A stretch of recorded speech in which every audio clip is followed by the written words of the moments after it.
Iran secara resmi menyepakati gencatan senjata dari Israel setelah berperang selama sekitar 2 pekan. Pengumuman soal persetujuan gencatan senjata disampaikan melalui Dewan Keamanan Nasional tertinggi Iran.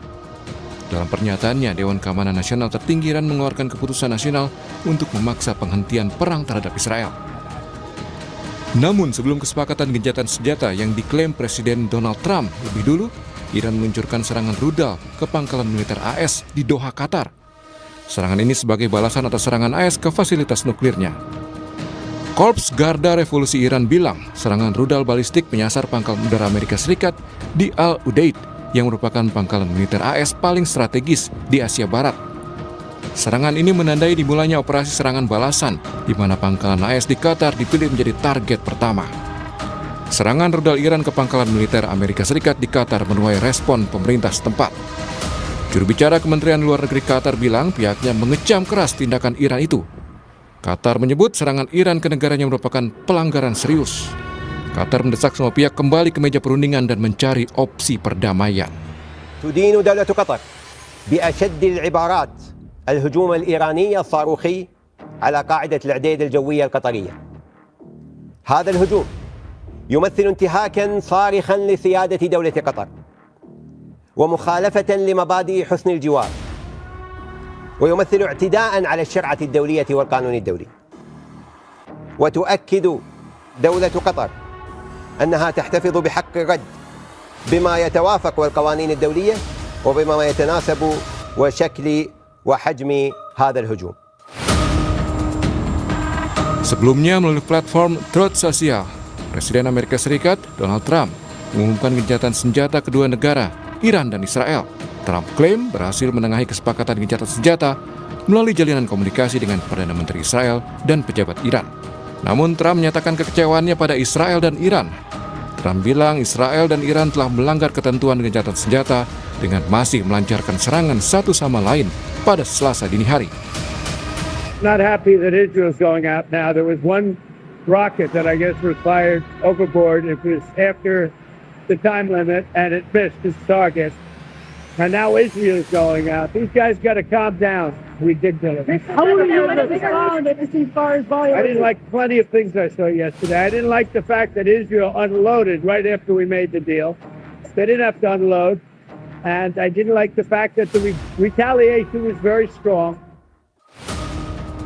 Memang, pasca pengumuman gencatan senjata, gelombang protes masih terjadi di ibu kota Iran, Teheran. Aksi unjuk rasa ini digelar usai Presiden Donald Trump mengumumkan kedua negara telah menyetujui gencatan senjata total dan menyeluruh. Warga Iran tak setuju dengan gencatan senjata karena menganggap gencatan terjadi saat kekuatan Iran sudah penuh dan siap mengalahkan serangan musuh. Dalam orasinya, pengunjuk rasa mengutuk Israel dan Amerika Serikat.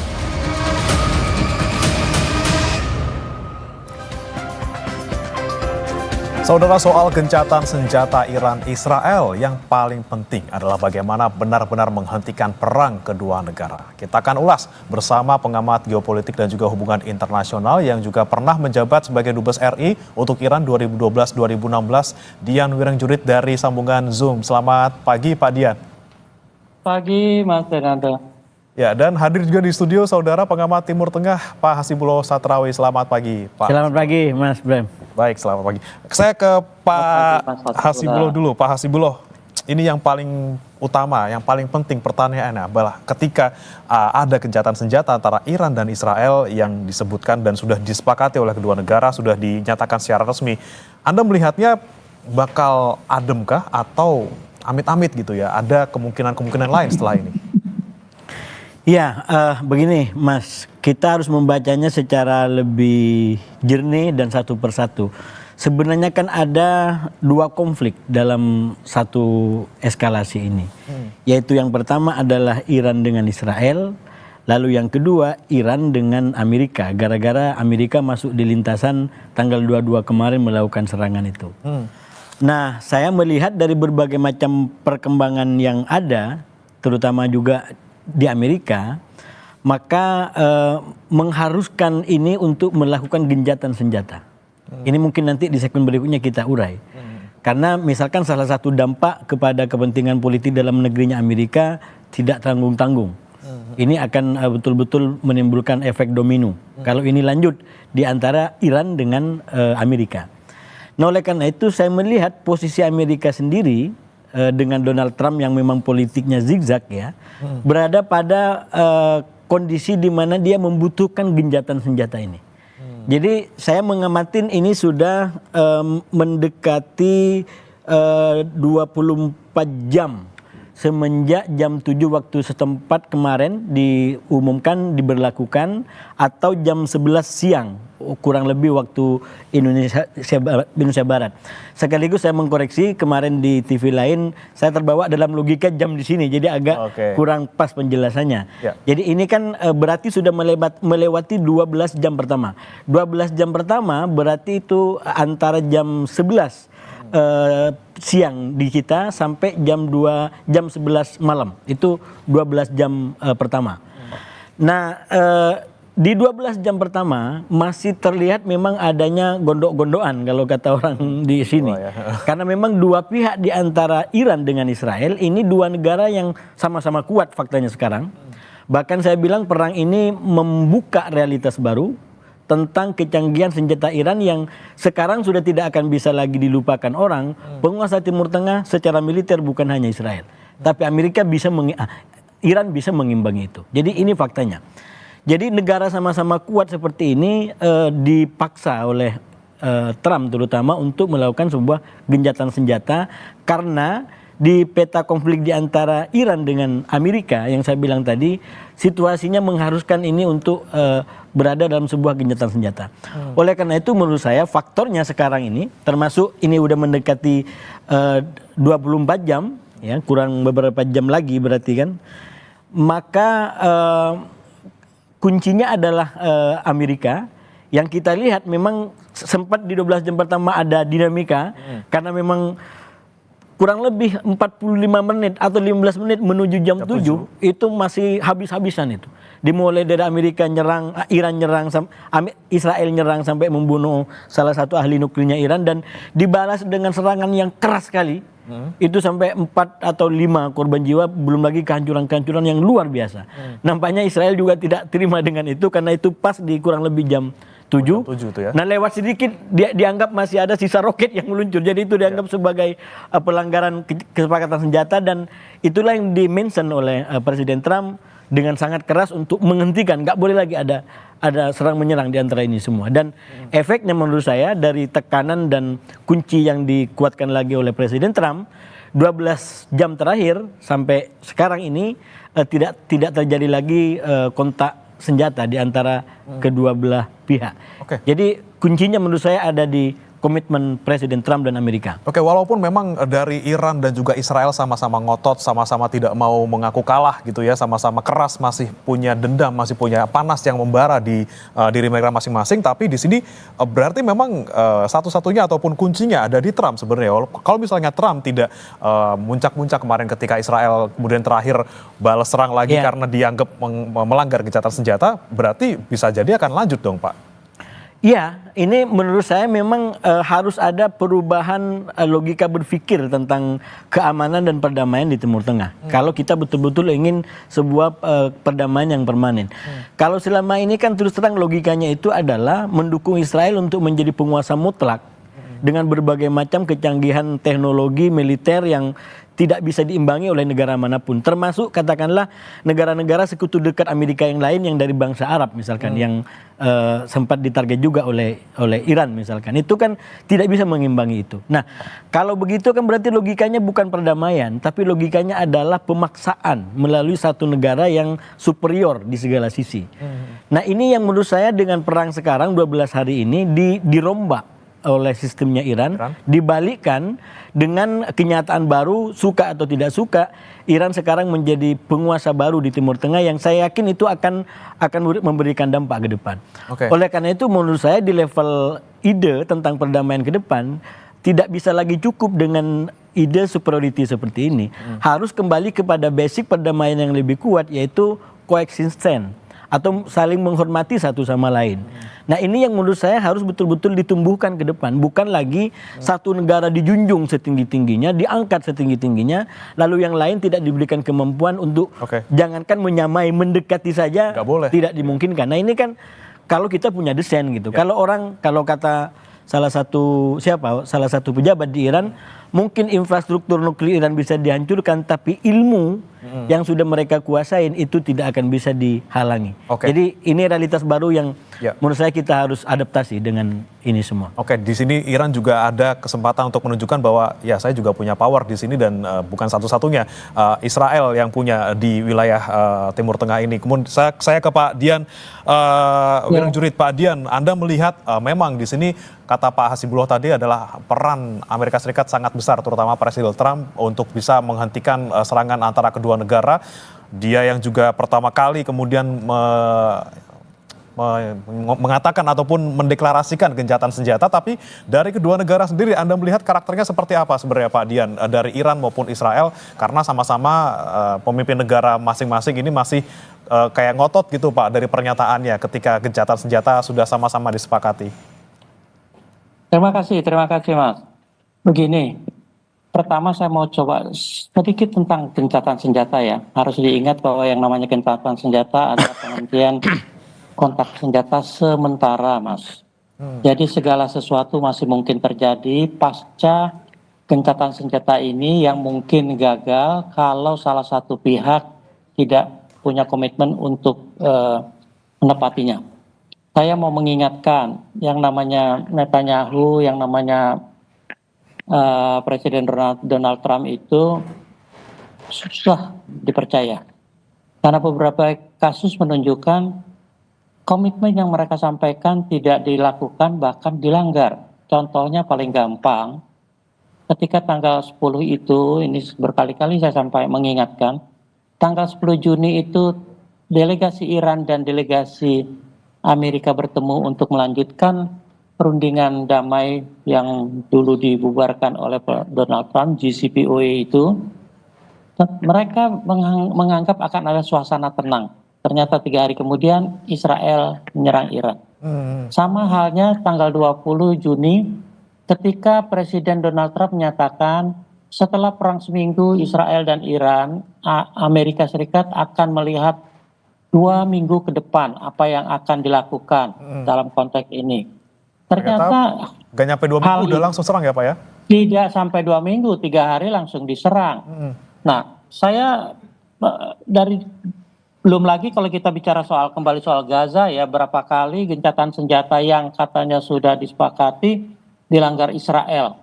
Nah, buat saya begini, kalau tadi dikatakan memiliki kekuatan yang sama antara Iran dan Israel, mungkin secara militer ya, tapi harus diakui Israel itu ya sombong, gegabah. Dia pikir dia tadi yang disampaikan Mas Hatio bahwa di Timur Tengah ternyata ada kekuatan yang selama ini diabaikan, di underestimate, dikecilkan, yaitu yang namanya Iran. Mereka Israel istilahnya itu apa ya, jor-joran di Gaza, dihancurkan, dibasmi, genocide dilakukan di sana. Sebagian energinya saya yakin sudah terkuras di sana, termasuk semangat para prajuritnya. Nah, sekarang mencari medan baru, medan laga baru dengan mengusik Iran yang selama ini sudah menahan diri dengan serangan mendadak. Dan saya tidak heran kalau balasan Iran akan sangat frontal dan total. Dan sekarang terbukti praktis Israel itu sudah tidak berkutik kok. Israel itu kan tidak akan bisa bertingkah atau menganggap diri paling hebat di Timur Amerika Tengah ya Pak? tanpa Amerika. Sama sekali tidak. Nah, itu yang dilupakan oleh Israel, seakan-akan Amerika itu ya mungkin dianggap dewanya, mungkin dianggap induk semangnya, terserah, tapi yang pasti sekarang dia mendapatkan pelajaran. Nah, saya mau mengingatkan begini, kembali kepada tadi perkataan ceasefire tadi. Di Amerika sudah sejak lama beredar karena dia selalu menganggap negara lain itu sebagai apa ya, tidak akan mampu menghadapi dia. Ada poster yang selalu beredar itu. Trust no one, artinya jangan percaya siapapun. Artinya dia harus mampu dengan kekuatan sendiri mengatasi apapun yang terjadi di dunia. Ya. Tapi coba kita kembalikan ke mereka, khususnya kepada presiden yang namanya Donald Trump. Trust no one, saya tidak pernah percaya yang namanya kata-kata Donald Trump termasuk dalam konteks Timur Tengah. Terima kasih. Oke, jadi kalau melihat karakter dari Israel dan juga Amerika Serikat, ini ada kemungkinan amit-amit gitu ya Pak, ada pelanggaran dalam gencatan senjata ini oleh mereka? Saya bukan mendahului, tapi yang pasti Iran tentunya tidak akan diam saja dengan kata-kata yang memukau itu, yang menidurkan itu. Saya pikir Iran tetap akan siap sedia begitu Israel atau Amerika melanggar, dia akan pasti lebih siap. Karakter Iran, tadi ditanyakan karakter Iran. Karakter sebuah peradaban Persia yang ribuan tahun sudah terbukti daya tahannya menghadapi serangan berbagai pihak sampai kepada Alexander Agung misalnya. Memang Iran mengalami pasang surut, kalah menang, tapi sebagai wakil dari peradaban Persia itu Iran tidak akan membiarkan negaranya dihancur lantakan seperti Gaza. Ya. Berbeda sekali. Oke. Walaupun memang tadi Anda bilang bahwa tidak mau mendahului, tapi kemungkinan bakal ada gitu ya, mungkin ada pergerakan ataupun pelanggaran gencatan senjata. Tapi apakah kemudian bisa kita nilai bahwa gencatan senjata antara dua negara ini rapuh atau tidak? Sementara memang kalau kita lihat di sini ada kepentingan yang sangat banyak baik dari Amerika maupun sekutu-sekutu dari masing-masing Iran maupun Israel. Nah, ini apakah cukup untuk bisa membuat gencatan senjata ini bertahan? Kita akan bahas setelah ini. Bapak-bapak tetap bersama kami di Sapa Indonesia Pagi. Kembali di Sapa Indonesia Pagi, saudara, masih membahas terkait bagaimana kemudian kemungkinan gencatan senjata antara Iran dan juga Israel ini membawa perdamaian di antara kedua negara. Tadi pertanyaan terakhir terkait dengan apakah bisa dibilang sebenarnya gencatan senjata ini rapuh karena ada karakteristik tersendiri dari Amerika dan juga Israel, atau justru malah sebenarnya kuat? Saya mau ke Pak Hasibullah dulu. Bagaimana Anda melihatnya ketika banyak kepentingan dari Amerika Serikat sendiri, kemudian kepentingan dari Iran juga, kepentingan dari negara-negara sekutu masing-masing negara yang memang kalau nggak gencatan ya amsyong gitu ya di semua sisi, di semua sektor gitu. Persis. Anda melihatnya mana yang paling kuat nih? Apakah karakter kedua negara ini yang kemudian kemungkinan amit-amit bisa melanggar gencatan senjata, atau kepentingan lainnya dari negara-negara sekutu maupun dari Amerika sendiri yang bisa membuat gencatan senjata ini jadi kalau damai gitu? Bagi saya sendiri, Mas, dalam kenyataan Israel yang seperti sekarang terutama, itu Amerika sendiri kalau mungkin bukan Trump juga masih diabaikan sama Israel. Kita lihat di zamannya Joe Biden yang tadi disampaikan oleh Pak Dian, itu berapa kali Joe Biden dibikin kecele istilahnya. Udah diumumkan gencatan senjata. Netanyahu nggak pernah mau tunduk. Jadi memang di level Israel sendiri mungkin hanya Trump yang bisa menjinakkan, yang bisa memaksa dia untuk ikut dalam skenario dia. Kalau Iran sebenarnya kan secara prinsip istilahnya dari kapan aja bisa gencatan senjata, karena logika dia adalah logika bertahan. Jadi kalau lawan berhenti, kami akan berhenti. Kami juga nggak cari masalah. Jadi artinya kata orang Jawa, sak waya-waya dia bisa gencatan senjata karena dia bukan mengganggu, ya, dia diganggu gitu. Dia bertahan itu. Nah, oleh karena itu saya nyambung ke yang disampaikan Mbak Dian tadi, kalaupun memang sekarang timbul keseimbangan baru dengan kemunculan Iran ini, menurut saya memang kalau dibaca secara statistik ya kemenangannya bukan dalam pengertian absolut kemenangannya ini Israel berapa, Iran berapa, bukan. Tapi ini lebih karena Iran kadung di underestimate. Dan ternyata dia bikin perlawanan luar biasa sampai detik-detik terakhir. Walaupun secara kekorbanan luar biasa di Iran banyak gitu, termasuk ahli-ahli nuklir, ulama-ulamanya, termasuk pemimpinnya itu kan luar biasa gitu. Dan itu bagi orang yang baca sejarah Iran, istilahnya Iran sudah terbiasa kehilangan tokoh-tokoh utamanya dibunuh oleh Israel. Dan itu tidak akan melemahkan tapi justru menguatkan. Kalau udah biasa perang, sudah biasa jiwa berjuang dan berperangnya sudah dari dulu gitu ya. Persis gitu. Nah, saya justru melihatnya begini dalam konteks lagi-lagi yang Iran di underestimate terutama oleh Israel. Ini menjadi istilahnya saya sampaikan dulu di sini itu ketika Israel melakukan serangan ini kan minimal 4 yang dia bisa amankan ambisinya Netanyahu. Katakan mengamankan ancaman Iran, kemudian dia bisa memenangkan pertarungan di Gaza, lalu dia mendapatkan posisi kuat lagi dalam negerinya, dan mungkin dapat empati di tingkat global dari negara-negara Eropa yang selama ini sudah mulai bikin jarak. Nah kalau dibaca per hari ini, bisa jadi petanya terbalik ini. Dengan ternyata perlawanan dan kemampuan Iran yang seperti sekarang, bisa jadi justru 4 hal ini justru menggerus kepentingannya Netanyahu sendiri. Sekarang soliditas di Israel mungkin juga malah semakin rapuh dengan kondisi dalam tanda kutip dipermalukan. Ya. Ini kan petanya hari ini berbeda. Di Iran itu adalah peta atau aura kemenangan karena memang dia bisa bertahan dari serangan itu. Sementara di Israel ini aura kekalahan. Dia tidak pernah mengalami kehancuran seperti ini. Itu akan menjadi tekanan tersendiri bagi Netanyahu yang dalam kasus Gaza aja dia tidak bisa selamat dari tekanan-tekanan dalam negeri. Oke. Belum lagi dari katakanlah dari internasional. Itu memang beberapa negara sempat kayak mulai lirik lagi Israel, tapi ini gencatan senjata lebih cepat dan beberapa negara yang lain tetap keras, terutama Spanyol misalkan itu keras sekali sama Israel gitu. Jadi saya justru melihat justru dengan begini kondisi Israel yang asalnya 4 diharapkan dia dapat, justru bahasanya sampean tadi jadi amsyong ini. Yang 4 ini bisa nggak menjadi sesuatu, dan itu ya istilahnya Netanyahu yang memulai, dia harus bertanggung jawab terhadap apa yang sudah dia lakukan. Dia akan menghadapi itu menurut saya ke depan. Oke, mungkin kita kembali lagi ke Pak Dian. Pak Dian, terkait dengan tadi ya, ceasefire ini apakah memang benar-benar kuat gitu ya, walaupun ada karakter dari Amerika dan juga Israel yang tidak bisa kita abaikan. Dengan mungkin kepentingan Amerika Serikat yang kalau misalnya amit-amit ini berlanjut terus, ekonomi saya juga bakal anjlok nih. Kemudian juga kemarin kan saya baru dapat mau diusulkan penerima Nobel oleh Pakistan gitu kayak. Nah, Anda melihat gencatan senjata ini tuh bagaimana Pak? Apakah akan kuat dengan adanya kepentingan-kepentingan terutama dari Amerika Serikat atau seperti apa? Terima kasih. Nah, begini, saya ini menarik, melanjutkan Mas Hasibullah juga ini. Sebenarnya semuanya simpel kok. Dari pengalaman sejarah ya. Tahun 67 itu Israel yang kecil dan baru belum lama terbentuk sudah diserbu oleh 5 negara. 3 lah, Mesir, Yordan, Syria, dan Lebanon, dibantu oleh Arab Saudi. Mereka dalam 7 hari bisa mengalahkan ke 5 negara itu, secara fisik maupun secara apapun yang disebut militer.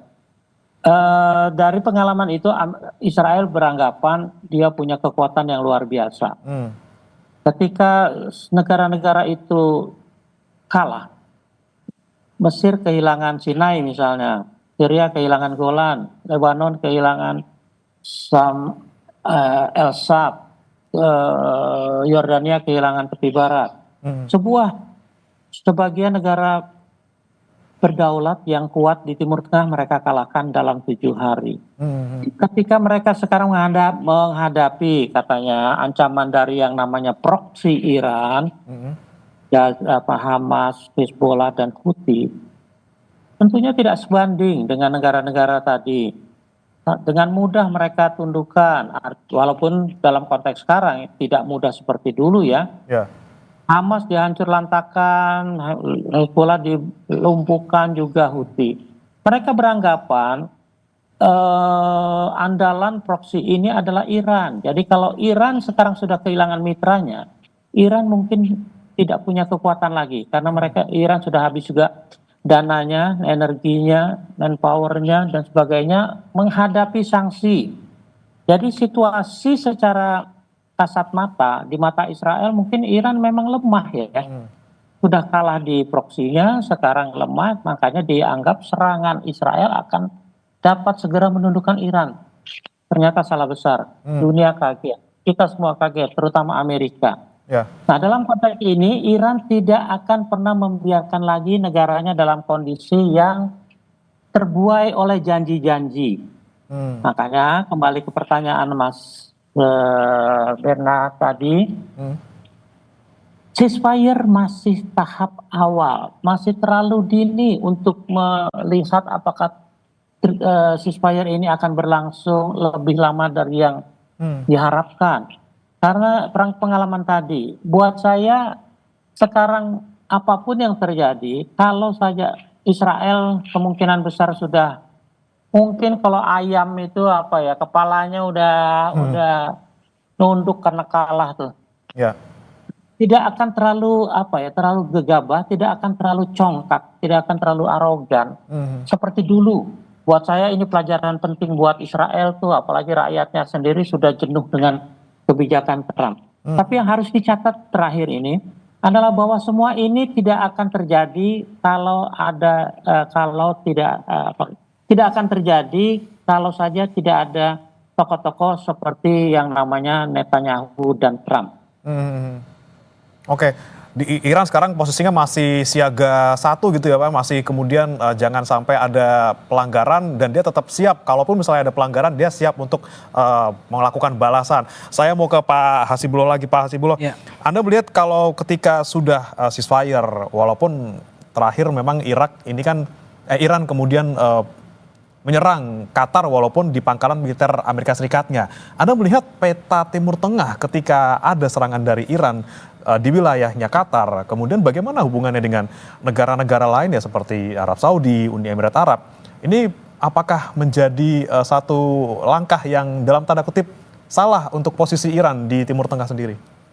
Iya, saya rasa memang peta kekuatan di antara Iran dengan Amerika itu butuh segmen tersendiri itu Mas Buktinya. Ini kan semua yang kita bicarakan adalah peta kekuatan di antara Iran dan Israel. Itu oke, cukup sampai di sini. Bagaimana Iran dengan Amerika?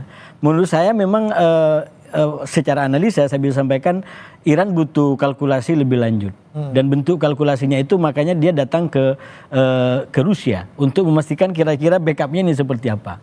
Nah saya menduga pertemuan dengan Vladimir Putin itu tidak terlalu mendukung untuk perang total dengan Amerika.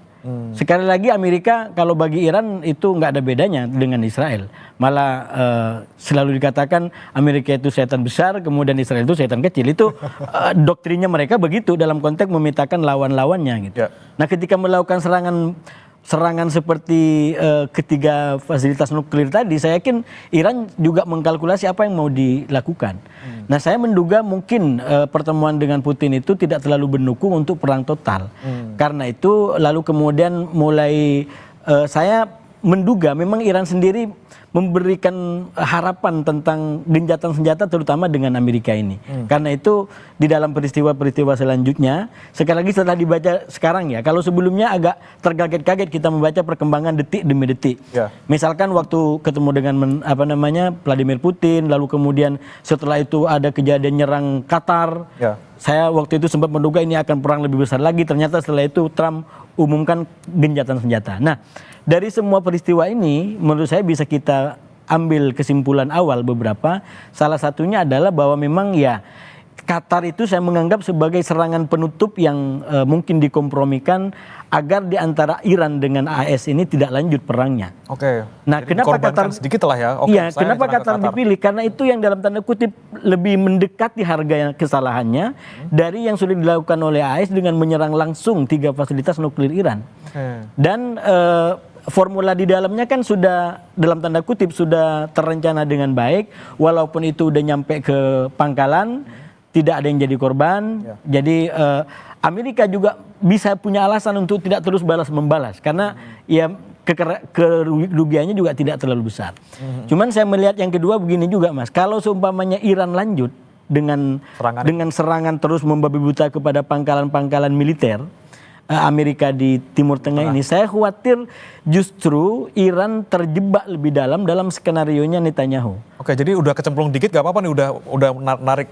Ya, skenario Netanyahu kan begini sebenarnya. Netanyahu itu maunya kalau bisa yang berperang lawan musuh-musuhnya adalah Amerika. Jadi Israel di dalam aja nggak perlu keluar senjata gitu. Jadi Amerika aja yang perang. Itulah krisis Irak gitu. Ya. Dia yang mulai soal isu nuklir, lalu kemudian diproses oleh Amerika yang hancur-hancuran, babak belur, berlama-lama, Israel yang menang, yang enak di dalam gitu. Saya juga menduga perang sekarang ada arah ke sana. Karena itu dengan berbagai macam cara Netanyahu nari Trump untuk masuk. Dan di satu fase seakan-akan kita baca Trump masuk dalam skenarionya Netanyahu. Yaitu ketika nyerang Iran kan, itu berubah langsung. Wah, tapi ini Netanyahu juga nggak mudah dipegang, karena itu Trump nggak mudah dipegang. Tiba-tiba dia bikin umum kan gencatan senjata begini. Jadi itu betul-betul membalikkan skenario yang ada. Sempat terjebak, kemudian skenario malah kemudian kalau batal. seumpamanya Iran gara-gara sudah diserang Amerika lalu dia nyerang seluruh pangkalan, yang akan diuntungkan adalah Netanyahu. Kenapa? Karena minimal Iran akan menjadi common enemy baru. Yang awalnya sebelum serangan Amerika common enemy-nya adalah Israel, karena dia sebagai sumber instabilitas. Kalau Iran lanjut, nyerang Bahrain, nyerang Qatar, nyerang Arab Saudi, nyerang Turki, nyerang Irak, semua ini diserang. Satu, itu sudah pasti dipastikan melanggar yang namanya kedaulatan negara lain. Oke, jadi Amerika sudah sadar di tepat di waktunya nih Pak. Kenapa? Amerika sadar di waktu yang pas ini mungkin ketika mungkin terjebak dalam skenarionya. Kalau mau baca Israel. Amerika sebenarnya itu banyak elemen yang harus dibahas, termasuk dampak kepentingan politik dalam negerinya. Dan juga latar belakang katakanlah Trump sendiri yang saya menganggap dia terjebak sekarang ini di antara karakter aslinya yang keras dengan karakter kampanye yang diharapkan untuk menjadi penyelamat perang gitu. Kan kalau kita baca Republik, katakanlah selama ini seperti Bush junior dan senior kan karakternya kita kenal keras. Jadi Trump agak mirip-mirip di situ. Tapi kan harus dipahami Trump ini menjadi presiden, salah satu kampanyenya adalah karena dia ingin menghentikan perang. Jadi dia ingin menjadi kayak semacam antitesa daripada Biden yang waktu itu dijebak oleh Netanyahu untuk berperang terus gitu. Nah, oleh karena itu saya melihat justru dengan melakukan perubahan ini menjadi tidak masuk dalam skenarionya Netanyahu, dia bikin skenario sendiri, maka yang pertama dia akan kembali pada kepentingan dalam negerinya Amerika, terutama dengan gerakan ekonominya yang MAGA itu, sehingga dia bisa wujudkan janji-janji kampanyenya, dan itu menurut saya nyambung dengan kepentingannya Iran yang sudah menampakkan kedaulatannya dan kebesarannya di kawasan. Oke, baik, saya ke Pak Dian. Ini terakhir Pak Dian, Anda melihat tadi pernyataan Pak Hasibullah, sebenarnya ada skenario yang kemudian tidak diikuti oleh Amerika Serikat, seperti itu ya Pak ya. Kemudian apakah memang ini kemudian bisa menguntungkan ke semua pihak, baik Amerika Serikat, kemudian Iran maupun misalnya di Israel juga, walaupun Israel di sini juga kelihatannya agak rugi gitu ya Pak ya, dan bisa kemudian mendorong ke perdamaian sebenarnya. Terima kasih. Saya setuju sekali sama Mas Hasibullah. Kalau Iran terpancing dan menyerang pangkalan-pangkalan Amerika di sana, maka akan backfire bagi Iran sendiri. Tapi mari kita melihatnya seperti ini. Apa sih, berapa banyak sih pangkalan Amerika? Banyak memang. Di dunia ini ada 800-an pangkalan Amerika dimanapun. Dan konsentrasinya memang banyak di Timur Tengah. Mungkin hampir 100. Pangkalan itu kan di satu negara bisa ada berapa ya? Seperti dulu di Syria atau segala macam. Itu pangkalan Amerika itu kayak di Jepang sekarang yang damai aja. Ada 9, di Korea ada 9, di Jepang ada 14, di Korea 9, di Filipina 8 begitu ya. Di tempat-tempat yang tidak ada apa-apa aja pangkalannya dipertahankan dengan kesiagaan. Apalagi di kawasan yang namanya hotspot. Timur Tengah salah satu hotspot tradisional. Nah, pangkalan-pangkalan Amerika itu apa sih tujuannya? Satu, melindungi Israel. Karena di sana tidak ada lagi pergolakan besar seperti perang-perang tahun 67, tahun 73, apalagi tahun 80, 90 ketika Irak menyerang Israel, ada yang perang Gulf segala macam ketika Kuwait menginvasi. Irak menginvasi Kuwait, tidak ada lagi. Jadi semua konsentrasi pangkalan militer itu memang untuk menunjang kemampuan pertahanan Israel. Dan karena doktrina Israel memang mengikuti induknya untuk coba-coba ofensif, sementara tadi dikatakan secara benar oleh Mas Hasiholo bahwa Iran itu pada dasarnya defensif. Jadi Iran sebenarnya tidak terlalu memikirkan urusan itu, urusan Israel. Sampai ketika kepentingan nasionalnya, territorial integrity-nya diganggu oleh Israel. Nah, kalau sekarang Iran berani mulai menjawab serangan Amerika dengan menghancurkan pangkalan militer di Qatar, itu bukan tanpa alasan. Pangkalan militer di Qatar itu pangkalan pusatnya karena serangan Israel dan Amerika selama ini dilakukan lewat udara karena memang itulah cara satu-satunya. Makanya nomor satu menjadi sasaran adalah Qatar, dan saya yakin Qatar sama Iran itu hubungannya baik. Meskipun jelas melanggar teritorialnya Qatar, tapi pasti sudah ada komunikasi antar mereka. Ya, oke, baik. Kita harapkan semoga Pak, walaupun misalnya tadi Anda menyebutkan bahwa ada kemungkinan gencatan senjata ini kemudian ada dalam tanda kutip diganggu seperti itu dengan adanya pelanggaran-pelanggaran, namun kita harapkan semoga ini menjadi langkah awal dari kedua negara dan juga nanti terutama bagaimana kondisi geopolitik di Timur Tengah semoga kemudian bisa lebih stabil dan juga tidak berlanjut serangan-serangan maupun perang di antara negara-negara Timur Tengah. Terima kasih Pak Dian Wirangjurit, pengamat geopolitik dan juga hubungan internasional, dan sekaligus Dubes RI untuk Iran 2012-2016, dan juga sudah hadir Pak Hasibullah Satrawi, pengamat Timur Tengah, sudah bergabung bersama kami di Sapa Indonesia Pagi. Selamat pagi Bapak-bapak, salam sehat. Terima kasih.